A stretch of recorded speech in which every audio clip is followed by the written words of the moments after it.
नमस्कार साथियों, स्वागत है आपका अपने YouTube चैनल मेटा स्टडी पर। और मैं फिर लेकर आया हूं आपके लिए एक नई क्विज जो कि हरियाणा के करंट अफेयर और जी के पर बेस्ड है। और इस प्रकार की गवर्नमेंट अपडेट्स और क्विज़ के लिए हमारे चैनल को सब्सक्राइब करें। अगर आप ग्रुप डी और ग्रुप सी के लिए तैयारी कर रहे हैं तो हमारे चैनल को सब्सक्राइब करें और बेल आइकन का बटन दबाना ना भूलें। आइए शुरू करते हैं। पहला प्रश्न, प्रधानमंत्री आवास योजना की तर्ज पर मुख्यमंत्री मनोहर लाल खट्टर ने कौन सी योजना शुरू करने की घोषणा की है? इस प्रश्न का सही उत्तर है ऑप्शन सी, मुख्यमंत्री आवास योजना।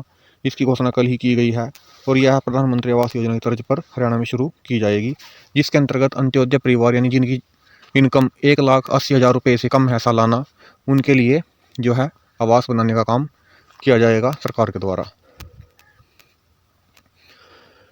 दूसरा प्रश्न, सैनी समाज के पूर्वज श्रेणी समुदाय के बारे में निम्नलिखित में से किस वेद में वर्णन मिलता है?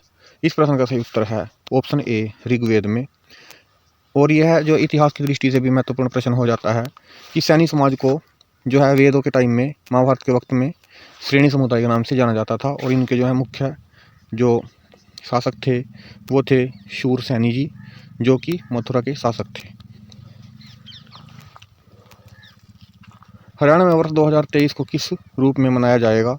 इस वर्ष को हरियाणा ही नहीं बल्कि पूरी दुनिया में यूनाइटेड नेशन यानी कि संयुक्त राष्ट्र ने घोषणा की है कि वर्ष 2023 को जो है पोषक अनाज वर्ष के रूप में मनाया जाएगा, यानी कि मोटे अनाज के को बढ़ावा देने के लिए इस वर्ष को घोषित किया गया है 2023 को। और हरियाणा सरकार ने भी फैसला किया है कि वर्ष 2023 को पोषक अनाज वर्ष के रूप में मनाया जाएगा।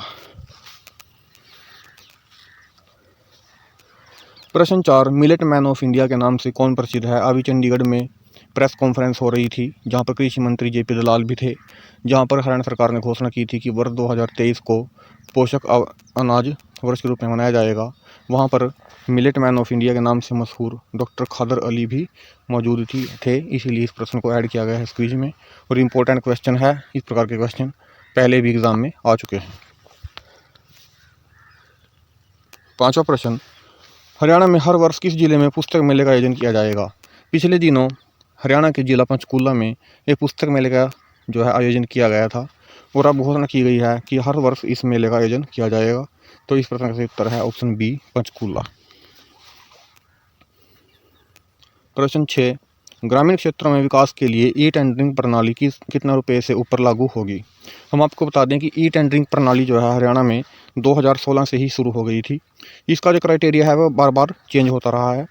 पहले यह 20 लाख रुपए से ऊपर तक के कामों में थी, फिर 2018 में जब विवाद हुआ तो इसको 10 लाख रुपए के ऊपर के कामों में किया गया, फिर 2019 में इसको घटाकर 5 लाख रुपए किया गया।